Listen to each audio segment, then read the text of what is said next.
వండినా 20 రూపాయల బజ్జీలు లేవు గాని బెగ్గర్కు మెక్డి బర్గర్ తినిపించినా అని చెప్పిండట వెనకట్టుకో పెద్ద మనిషి. ఇప్పుడు ముఖ్యమంత్రి రేవంత్ సార్ చెప్పే ముచ్చట కూడా గట్లనే ఉన్నదని ఎక్కిరిస్తున్నారు కార్పాటోలు. సార్ మాటలు లండన్ అమెరికా దాటుతాయి గాని కాళ్ళు మాత్రం గాంధీ భవన్ దాటాయని ఎక్కిరిస్తున్నారు. ఇచ్చిన 6 గ్యారెంటీలకు దిక్కులేదు గాని మూసీ సుందరీకరణ పేరుతోటి 1,50,000 కోట్లు మురికి నీళ్ళ పారబోసుడు అవసరమా అంటారు. కేటీఆర్ సార్ అయితే ట్విట్టర్లో గట్టిగానే పోస్ట్ పెట్టిండు సీఎం సార్ మీద.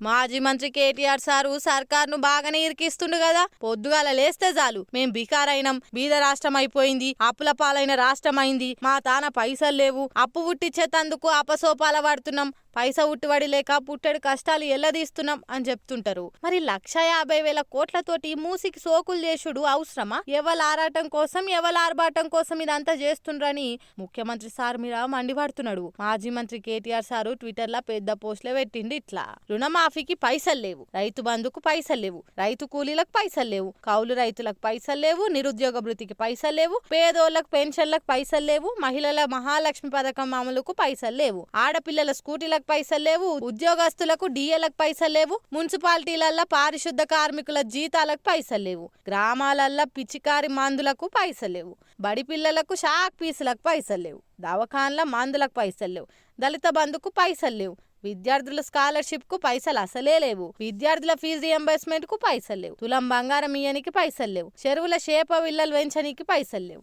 రెండో విడత గొర్రెల పంపిణీకి పైసలు లేవు. ఇట్లా దేనికి పైసలు లేవంటారు. మరి 1,50,000 కోట్లు ఏడికెంచి తెస్తుండ్రు సీఎం గారు అని ఎక్కిరిస్తుండు. మరి అధికార పార్టీలు దీనికేం కౌంటర్ ఇస్తారో చూడాలి.